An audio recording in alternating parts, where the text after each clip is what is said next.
Hello, and welcome to the Tavern Chat podcast. I'm your host, Eric Tenkaria, bartender in the OSR. And today we have another of our designers and makers series of fireside chats. No longer calling them interviews because, for the most part, they're not railed. And with me today, dun dun dun, Dark Naga Games, Kevin Watson. Kevin, thank you. Good morning, thank you. So, if you don't know Dark Naga Games, it's Kevin releases for 5e and the OSR. The OSR releases are because the OSR is more of a passion for him. We'll talk about this later, I'm sure, but it doesn't fund as fast as the 5e, because I know the 5e is where the cash is, but again, it breaks even. Okay, well then that's good. I probably got games or something similar.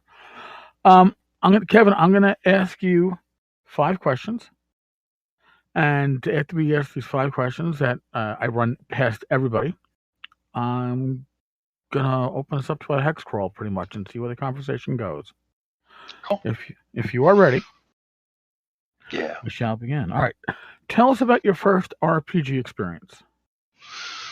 I was at a church lock-in with my Boy Scout troop doing a service project, and we had finished for the night, and we were having some free time after pizza, and we played about 6 hours of AD&D, and I didn't actually have fun that night because the DM wasn't really good. He was very lackluster, had some serious rules issues, and there were no character sheets, so everything was just kind of off of our 12-year-old, 10-year-old memory. He was 12, I was 10. Oh, okay. But the bug hit, and that was in late October before Halloween. One of us was gifted Holmes Basic for Christmas, and then 81. We spent the Christmas break playing at everybody's houses in this round robin between the 4 of us, 2 Andys, John, and myself. So, except for Christmas Day, and I think maybe Boxing Day, we were just in this round robin. We'd be at Andy's house, and then John's house, and other Andy's house, then my house, then back to first Andy's house in this round robin through the whole holiday. And then later on in 11, we got the Moldvay Basic box set, which we liked a lot better. And then we got the Expert set to go with it, and we played 3 out of 4 weekends until John moved away, and then we slowed down. And then I changed schools, changed friends, and went back to playing every weekend. Nice. Okay, so that's interesting too. You started with AD&D, but then you didn't really play AD&D.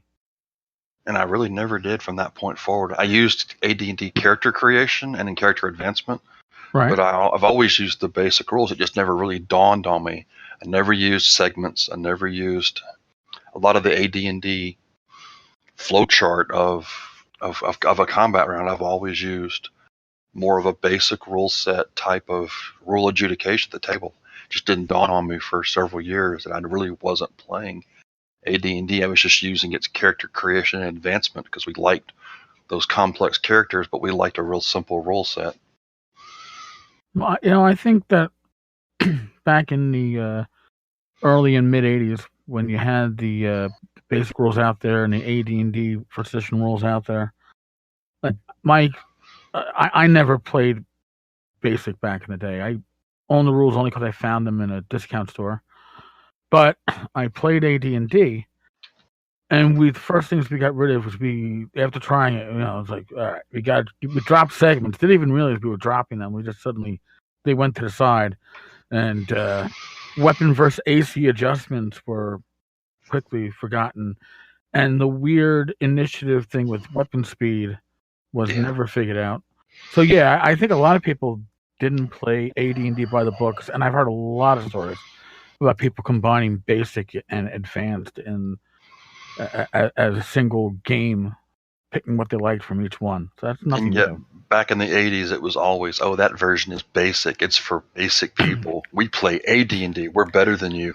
And now looking backward, all of the TSR era rule sets are largely interchangeable, and we see Yes. that now. We Mhm. did not see that back in the day. We saw, oh, they're playing AD&D, but we're playing second edition, so we're playing the latest and greatest. So the beginnings of what became the edition war have always been there, just been a little bit less nasty. Yeah. And Yeah. No. as things have progressed, the edition war garbage has gotten even nastier to the point where I've just disengaged. I'm like, yeah, you like what you like, and I like what I like. Let's go somewhere else and have a nice day. Well, back then too, with a lot of it, basic to my group was like, well, basic is what you would play if you weren't a teenager.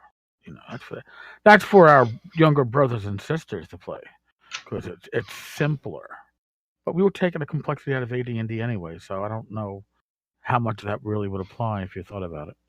It was only looking back, maybe 10 years ago that I really realized what I was really doing was just stealing the character pieces of AD&D, and I was running a basic D&D game.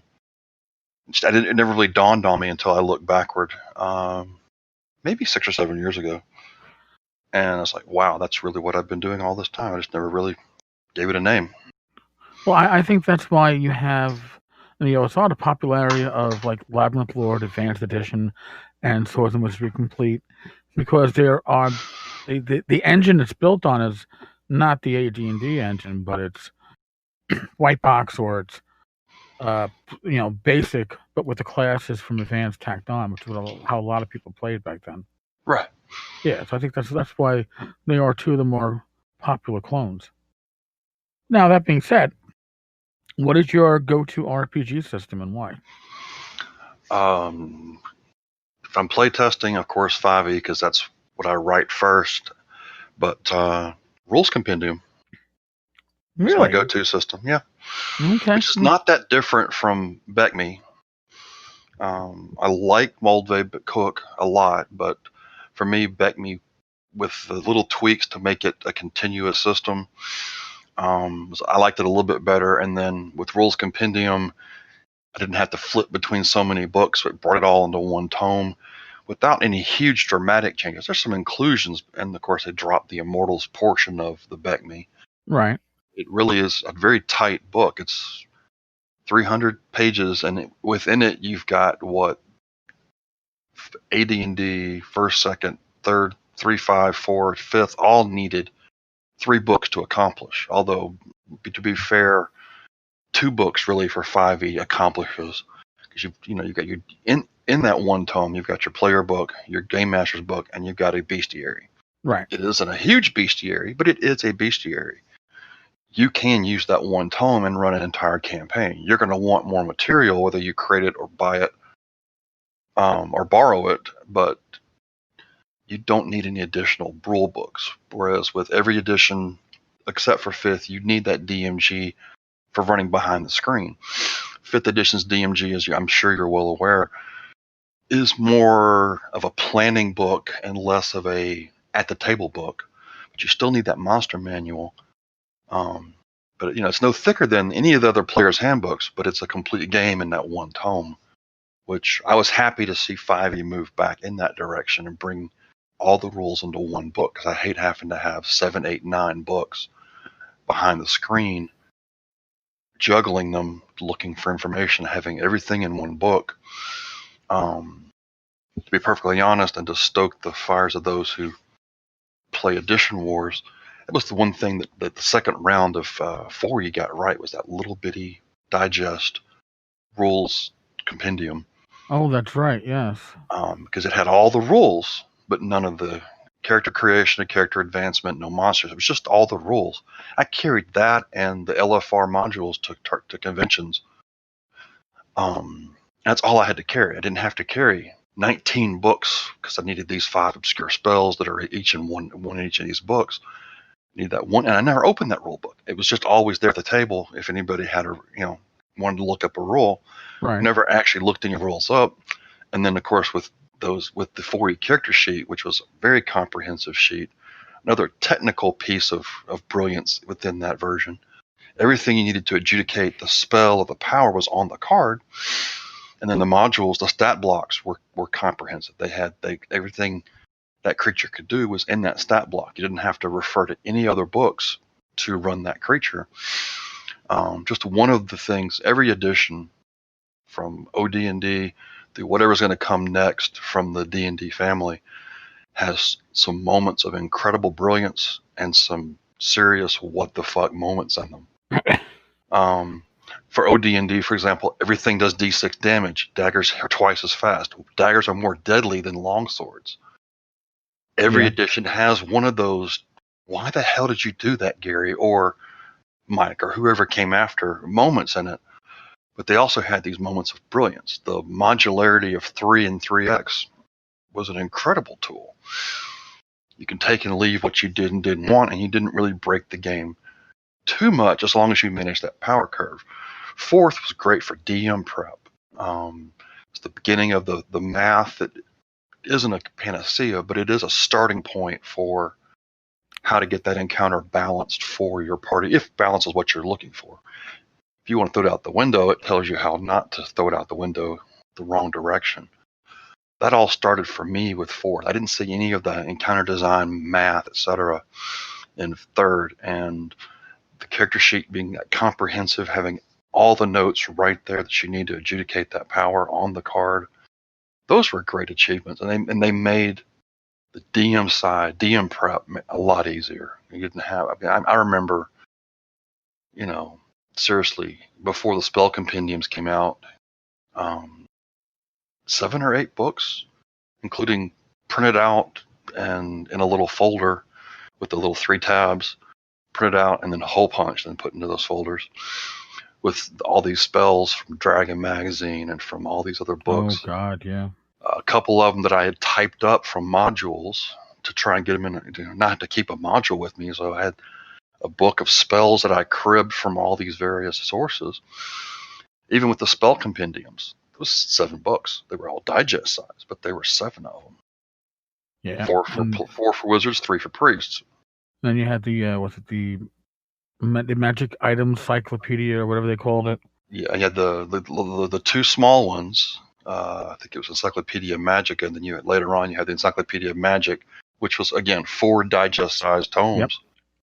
Yep. When you're sitting here with 7 books at your table just to look up spells, it's a nightmare.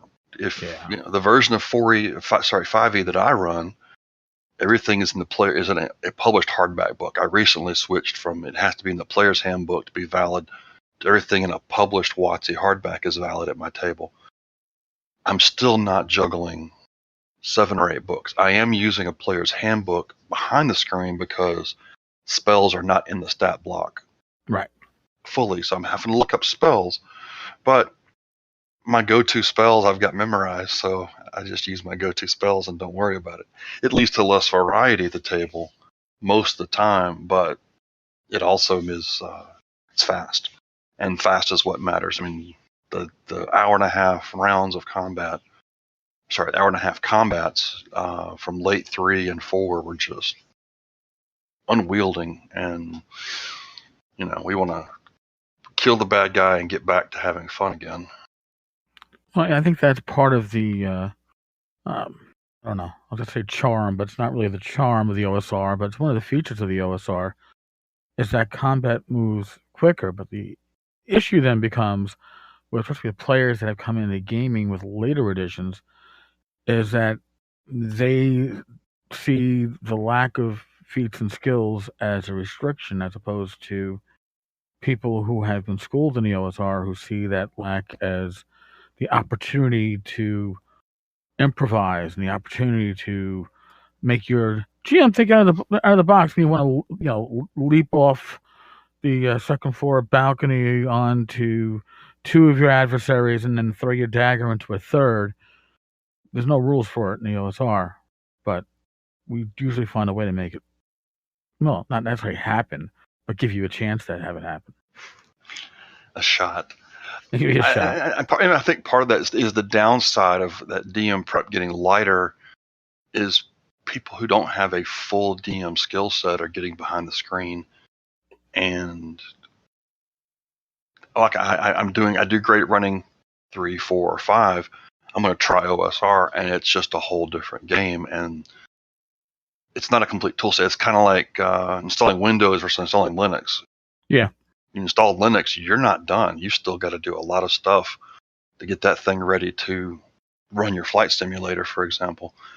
Whereas with the Windows, it's out of the box. You pop in the flight simulator or start downloading the flight simulator, hook up 3 pieces of gear, and go. And you've got your and you're flying. With the Linux box, you've got to do a lot more tinkering. I think a lot of ways OSR is like that. You've got to do a lot more tinkering and a lot more on the fly adjudication. You can't go look up the official rules for flying combat, for a chase, for drowning, for grappling and wrestling.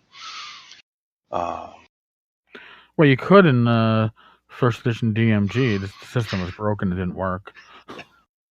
Everybody I know used an opposed strength check for that one because it was just so much easier than to try and to fathom those crazy rules. Yeah, it was one of the first house rules I remember finding in Dragon magazine. They're like, "Oh my god, thank God this is a little bit better than what's in the DMG." But it was progress. No, it certainly was, and I think that 5e probably gives the new dungeon master more tools so they don't fail out of the box, whereas the OSR gives experienced game masters the flexibility to really fly. So I can see that. Yeah, there's a little bit of a difference between the two. I think the OSR is a bit harsher on new GMs to some extent than 5e. But yeah, you definitely need a richer toolkit to draw from to be successful with an OSR game. Yeah. But that's the joy of the system is you get to do all of this yourself. You don't have it done for you, and you're like, I really don't like how this rule works, but it's what's written, so we're going to go with it. Right. And I think almost any OSR game that you sit in, you're going to experience house rules, even if they don't announce it on the tin when you sit at the table. This is true. So much is left to the discretion of the game master or the dungeon master. So by definition, you have what we call house rules. Then it was just DM fiat. This is how I resolve that situation. Yeah, it's fun. It was fun to watch DMs come back to being players because they'd almost always have some level of sizing each other up or headbutting as they figured out, well, my house rule works better than your house rule. Maybe it doesn't. Yeah, this is how I do it. Well, okay, that's how you do it. This is how somebody else does it. When I play at your table, I'll see how the way you do it works, and I might adopt it, and I might not. All right. Well, here I think we're on question 3. Yeah, I'm about to say that. Race is class. Yay or nay? I'm cool either way. It works, especially in the rules compendium version, and of course BECME, where that character didn't need to retire at max level. You had things to do with those experience points you earned. That was the only drawback was, that character's done at so-and-so level. Yep. And the thing is those games never got to that level very often. They either ran out of material, the players ran out of steam, or a system came along that distracted those players and the campaign was abandoned. So it was never the constraint that it looked like on paper. No. And when people started taking BASIC more seriously and quit looking down their noses at it, there was BECME and then a couple of years later Rules Compendium with, you can play that character all the way up. They're just going to advance in other ways and not with classic levels. And so it was really not a big deal. I do enjoy the flexibility of racing class as 2 dimensions, but at the same time, if I want a lightweight game, race as class makes life easy. And you can always introduce additional sub-races if you need to create additional race class combinations without breaking your race as class system. True. But that's adding complexity, and if you want to add that much complexity, maybe you ought to just use a race as to break the race as class element and have it be separate dimensions instead of a bound dimension like it is in the races class versions of the game. No, that in a way, you can take races class and say, well, if you really wanted to go to the extreme, I guess all thieves are halflings, all magic users are elves, all fighters are dwarves, and I guess humans by default would have to be clerics. I guess that would be the extreme races class. Yeah. Which kind of fits because humans, especially in that era, were more like crusaders, which I always liken the cleric to a crusader, not to a priest. Part of that was the school I went to for most elementary school. Their mascot was a crusader. So at a very young age, I knew exactly what a crusader was, and I saw the paladins as being these, goody holy warriors, and the clerics being the down and dirty holy warriors that might not have the good in their heart, but God is behind them and God wills them to do what they do. Interesting way to look at it. The sword, the no pointed weapons thing was one of those things that made my eyebrow pop up like Spock. But because the people that I thought of as clerics, these various crusaders, they were using spears and lances, daggers, swords, no problem with sharp weapons. Right. So sometimes I let that rule slide because I don't think it makes sense for all gods. Well, I think it was thrown in there more for game balance than anything else. Because when you think about it, if you got hit with a mace, as shown in AD&D to the head, I can guarantee you there will be bloodshed. This is true. It's not like, oh yeah, it's only going to be bruising. 'Tis but a flesh wound. No, maces are going to break skin. It's not going to cut skin. It'll break skin. I've seen the results of somebody who went 6 stories off of 6 stories by hanging off the side of a building, and then the building side gave way in his hands. Wow. Yeah. That was blunt impact, and there's bones coming through everywhere. So yeah, blood is shed from blunt impact. But it's just one of those WTF moments that yes, was put to the game. It had to be some kind of restriction, so they would be distinguished from the fighter. So that was the restriction. Right, because longswords were the weapon. Because almost every magical weapon was a longsword. So yeah, this is true. All right. Now, where do you stand on save or die? That's a hard one because I like it when I'm a game master and I hate it when I'm a player. First, really honest answer I've heard for that one.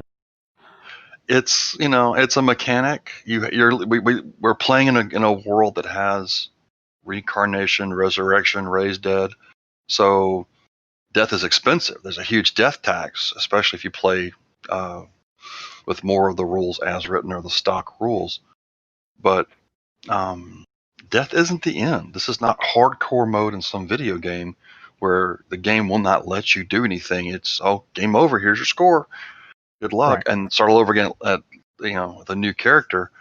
There's options, so it doesn't have quite as much of a sting. Now, when you do save or die in a Jim Ward game where he's playing on the Warden, that's a little more painful of a mechanic, but at the same time, we get too attached to our characters, and so hitting level 8 doesn't have the meaning that it does when character death is real and happens. Maybe not weekly, but on a regular basis. Yeah. I haven't outright killed a character outside of a convention setting in 8 or 9 years, probably. Okay. And, part of me is, when I finally do, I'm going to quote Christopher Walken from True Romance. I haven't killed a player character since 2003. That felt good. Yeah, convention play is a little bit different, I think. And everybody accepts character death in convention play without getting bent out of shape, because usually they sit around and watch somebody else die, and or they feel better about it. They pick up another character and go. My favorite one is the meme that popped up about a month ago. It was a young person playing. I want to say it was a young boy, like maybe 10 or 11. And his character died, and he held his head down for a second. picked up his pencil, wrote JR next to the names. Says, "I shall avenge my father." He gets right back into the game. And that's And usually I don't think what that it was was. coached, but I think that was very inspired because that's how Gary solved it. Oh, turn the corner and there's Yep. you had Rob. Well, there's Bob. He has the same Yeah. stats as you, amazingly, and you're playing again. Just change the name to Bob, or whatever the fix was. I mean, especially in a convention game, yeah, that is. You I want to bring keep enough. the action moving. I bring enough pre-gens that they can always find a second party if 2 or 3 people die. Well, I did a variation of that with at North Texas and at Gamehole Con. I ran a Star Frontiers little tactical adventure, and I had 8 pre-gens. And I think I had allowed for a table of 6 players at both locations. And I said, everybody who doesn't show up at the table, their pre-gen died. You can loot all their stuff. Oh, geez. Each character was geared, and then they had the gear that was in the shuttle they crashed in. So there was the party gear. Each character was geared. I'm like, if they don't show up and you guys don't want to play 2 characters, then these pre-gens all die, and you can steal their stuff. And so they were like, do I want another player? Do I want some more gear? Kind of torn. Ooh, yeah. And they had a blast with that. That's a pretty. They were getting ready to steal a character's gear, and here comes a player. I'm like, oh, he survived. He came out of his coma. Oops. Guys like rats. Yeah, I took one of your magazines here. You only have 1 magazine for your pistol instead of 2. One of them got damaged in the crash. There you go. That's the ticket. But we had fun with that one, and we actually, even though I really hate the tactical map, we put that into Star Frontiers, and we had a real retro blast playing that game that way. It was a lot of fun. Nice. Broke out my Star Wars miniatures to represent the robots and the players and the pirates, because I don't have any Star Frontiers miniatures. I don't think many of us do. I know I don't. I got the rule set sitting somewhere, but pardon me. Yeah, no worries. Let's go to the last of our questions, and then we will free range. What would the teenage you think if they could see what you would accomplish in a hobby by this point in your life?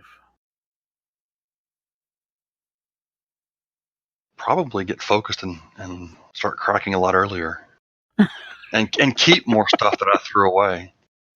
Oh, isn't that all of us? Holy shit! I cannot believe the stuff that I've thrown away over the years. Some of it was really good, in pieces, like an encounter here, an encounter there, a map here, a map there. By and large, none of it would be publishable quality. But if I knew then what I know now, I'd have probably learned to draw and gotten more involved with Aldous PageMaker back in the 90s. And I'd have ridden the earlier parts of the OGL wave. And I have a bigger body of work behind me so that I could maybe get some of those sweet convention special guest invites. Hey, I had my my ShireCon. It wasn't a special guest. It was a guest of note, but it was for a 1-day con. That was pretty cool. And I was the other guest of note was Jeff Talanian. So I really felt like, oh my god, this is like hitting the big time, because Jeff is a special guest everywhere he goes. Well, he is special. He is special in many ways, but and also in the ways that count. Mostly the ways that count. All right. Still didn't sound right. Now, since we've gotten to the point now where we're talking about your accomplishments, you've put out, how many Kickstarters have you actually done so far? I've finished 6, and number 7 is running right now. Finished 6, number 7 is running right now. So those were what, N1 through 5? Yeah. H1 through 5. H1 through 5. And then the OSR conversion of 1 through 5, and now the Yeah, with hardback. OSR print run and now the hardback compilation, which is a mixture of OSR and 5e. The books are separate. Okay. But you can order either one as part of one Kickstarter. I did not want to run two separate Kickstarters, one for 5e and one for OSR, so I just blended them. Well, that's what a lot of companies have Unless done. we get a runaway hit, they're going to be fulfilled by one bookshelf by Drive-Thru RPG. So it's just a matter of separating the list out of who's getting this book, who's getting that book, and uploading those lists to match the orders and go. If it's a runaway success, I get to the second stretch goal and we do an offset print run of probably the 5e books. I don't think the OSR book's going to get enough to justify an offset print run. Then those backers will have to wait a little bit longer, but the book they get will be a lot nicer.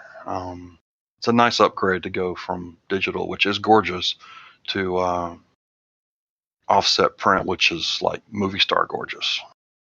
Oh yeah, I remember when One Bookshelf was first starting with the print on demand. I was actually sent a review copy of, God, I can't remember what the heck it was, and I was impressed but not overwhelmed by what. But it was nice that they were doing that. And now some of their more recent releases that I've picked up through Drive-Thru are fucking amazing, and compared to the quality they were putting out 5 years or 6 years ago. Well, here's a secret: for a color interior, Mhm. the printer for One Bookshelf uses heavier paper than WotC does. Really? WotC uses, if you look at the spine thickness, Mhm.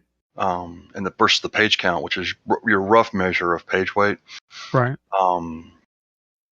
My 240-page, 70-pound paper books are thicker than the 300-plus page Player's Handbook. So they're using like 50-pound paper, which looks good. And I'm not knocking their stuff at all, but you're getting a richer paper and a more durable paper through the print on demand than some people are using for their printing. If I can get this to an offset print, I'm going to go from 70 to 86-pound paper. I know it's an odd number; it should be 85, but the 123 grams per square meter ends up being the equivalent of 86-pound bond, and that'll take the spine from 3/4 of an inch to an inch, and it'll add a little bit of weight to the book, but it'll also be a lot more durable because that heavier paper, it's really rich. It's there's a tactile difference in the paper, and that's why I really hope we can get this going into high gear and get to that point, because I would love to do a small offset print run and make something really special for this project.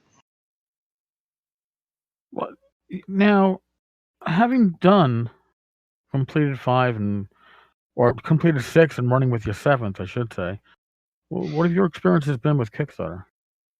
As Mostly a good. product creator. Okay. Mostly good. You've got there's a few little annoyances that are popping up. I haven't been trolled where somebody will pledge $6,000 and then I've just seen before it closes, they'll back out. They've actually clamped down on that. You can't cancel a pledge within 48 hours or 24 hours of a project closing anymore. Another one I've seen is pledges that the charge of the card fails. The individual ignores emails to remind them to go fix the problem from the creator and from the platform, and then the pledge is uncollected, so you lose a little bit of money that you thought you had. Okay. I've gone from 0,000 to 1 to 3 zeros, a 1, and then I had 3 on the 5th Kickstarter, and then the 6th one nobody's pledge didn't go through. So I saw a little uptick, and I started to get worried that was becoming a trend. And I'm not sure what's happening because you have to use a card, but it could be a debit card where there isn't enough funds available when it hits. Oh, that makes sense. And that happens. I get that. People, as we're finding out because of the shutdown, 80 some odd % of us are living payday to payday, if I'm not mistaken. That's the number I've heard bandied about quite a bit. Yeah, it's somewhere between 60 and 80% is what they say are pretty much I think it depends on who's counting that week as to what number they actually get. Because methodologies can change those numbers, as we probably are all aware. But it's certainly more than 50%. Yeah. If you had to toss a coin, even if you said 50%, toss a coin, half of your consumers are living paycheck to paycheck. So I assume that these people, they probably didn't have the funds, and payday was far enough away that they couldn't get the funds in time to cover it, and they just were embarrassed. And so right. I says, hey, I will make sure you knew your pledge failed. You could take care of it before this date. We can get you back in. If not, we can get you back in through the backer kit. And I think one of 4 people I heard from. The other 3 I didn't hear anything from. And I just once it was too late, I didn't send any more emails. There was no ill will. Right. No voodoo dolls were created, because I assumed that they were just embarrassed by the financial situation and didn't want to talk about it. And I wouldn't want to talk about it either, I don't think. So I can understand that completely. That's the biggest one. And from a creator side, that's just these minor little things with the pledge of mechanics from the backer side, and I'm sitting at like 320 back projects. Damn! I'm saying damn, and then I was like, you know what? You're gonna make me look up how many I've backed. I'm just trying to stay ahead of Zach Glazer. As long as I have more back than him, I'm fine. If he gets anywhere close to me, I'm gonna back a bunch for $1 each just to get my numbers up. It's just a game we play with each other. I think he's at like 240 and I'm at like 320 or 315, something crazy. I am like pretty much neck and neck with you. I've got 318. So 314. I got to back 4 more to get caught up with you. Yeah, maybe 5 more, because you may back this one. It's hard to say. That is true. I've slowed. I mean, you're gonna probably be. Listen, I am retired. My pension is certainly more than fair, but when I was working and I could make overtime and night diff and know I could come home with a couple $100 extra bucks and a paycheck, backing things was kind of like, oh, that was cool. Yep, let me increase that. And now it's like, all right, gotta be a little bit more thinky about this. I mean, you know what? Looking at this, it tells me things are due. It doesn't tell me when I backed it, but I can tell I've certainly slowed down on what I've been backing. I have the last quarter. We're trying to put some money together for some projects here at the house, so I've slowed down quite a bit. So now it's more like I'm going to back it for $1 and post about it.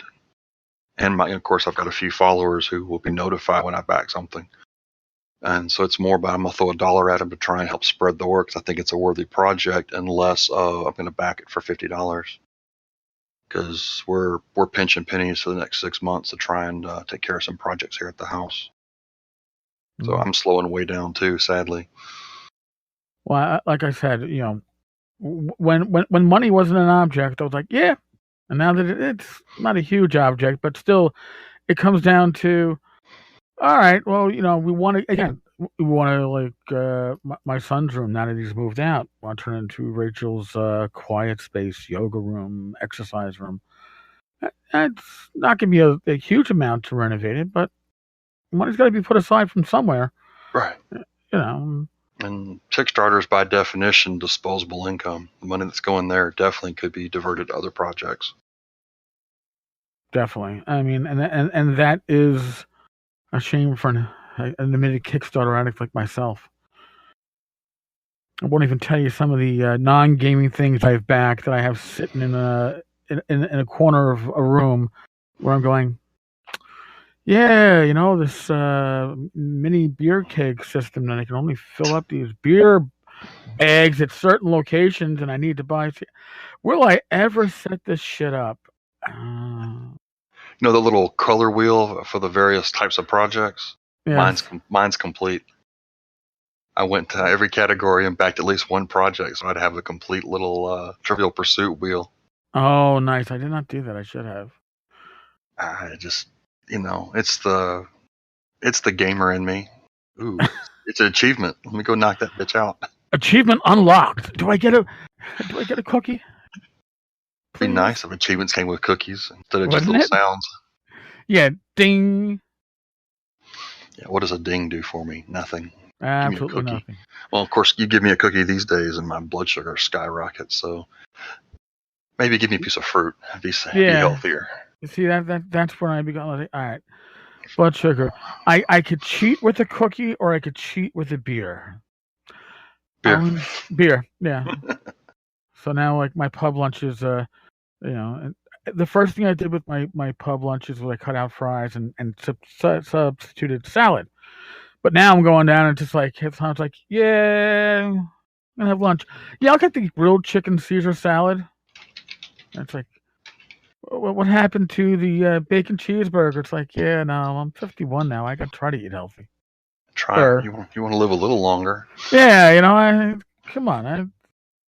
I don't quite look my age yet, and I don't ever want to look it, so I got to keep ahead of the curve. Yeah. But so now, after your current Kickstarter, what's next on your list? I am doing a 15-part 5e series that goes from level 1 to level 20. Damn. Part 1 is written and it's in editing with Edwin. Part 2 is about a third written, fully outlined. Part 3 is outlined, and then 4 through 15 is just kind of a rough idea and a per module and per encounter XP budget. So it's not even an outline, just kind of a light treatment, like a 2-sentence elevator pitch treatment for Okay. the other pieces. I'm hoping to get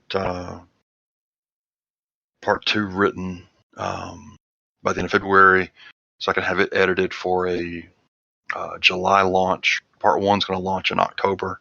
Sorry, in April. Okay. 2 is July, and 3 will be October. So basically, the first month of each of Q2, 3, and 4. I didn't want to launch on January 2nd or 3rd, so I waited until mid-January to launch this hardback compilation. But there's almost no creative work to be done other than a one-page introduction that I wrote to it. Everything here was more editing and more mechanical stuff, like pulling together into one book, dropping in the colorized version of the art instead of the black and white art that was originally commissioned, and deciding which of the PDFs needed to be in there, which ones did not need to be in there. Okay. So the little side quest, D&H 1A, the river crossing, is now in the book.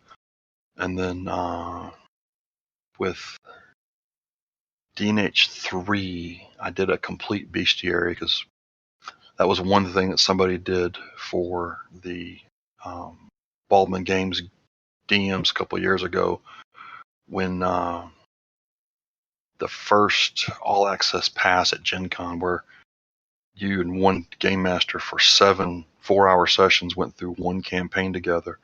Somebody went and pulled together the stat blocks and put them in the order they appeared in the adventure into a little Word document, or maybe not a PDF, but some kind of document, just to put the stat block, the complete stat blocks in one place for those game masters. It was really helpful. So I was like, I really want to make more of a complete bestiary separate PDF. I had the page count because I needed to get something divisible by 16 for printing optimization anyway. So I had the extra pages, so I put the complete bestiary for D&H 3 in the book. And then the in Zeitgeist, the reviewer from Germany, wrote a wonderful afterword for me. Nice. Yeah, he's a really good reviewer. He's spot on, and he calls out flaws where they are, and praises where praise needs to be, but he doesn't fluff anything. He's Very fair. His reviews are feedback that I can. Yes. It's actionable feedback for me to know how to make things better next time, in a way that other reviews really have not been, sadly. So if you're a reviewer out there, steal from him and make it not just a buyer's guide, but actionable feedback for the creator and other creators to get better at their craft. Point out what's wrong and how to make it right. It'll make your reviews have more impact, I think. Which is part of the reason why I do a lot less reviews, because I am not a good when it comes to true critical criticism that can be used beneficially. So I know what I'm good at. I know what I'm okay at. I'm just okay at reviews, so I don't do too many. Somebody asked me, what elements do you look for in a review? And I listed like 15 things that'd be awesome in a review. And he was taking notes the entire time. He's like, yeah, I'm going to start doing that. I'm like, if you could do half of it, you would be the most actionable reviewer in the world. So go for it. It was things like, how do the traps look? Are there new monsters? Are there new spells? And perfect sound effect at the time. That's my ringtone. Sorry. That's okay. Can we pause for about 2 minutes? Well, you know what? I think we've pretty much accomplished what we need to accomplish. Okay, cool. So we'll wrap it up here. Again, thank you. It's been excellent, Kevin. He has an ongoing Kickstarter for H1-5 in OSR and 5e format. I'll link it in the podcast notes. So again, Kev, thank you. Thank you very much. On that note, folks, we're going to wrap this up. As always, God bless. Roll your dice well. Stay safe. And I will talk with you all tomorrow. Later, folks.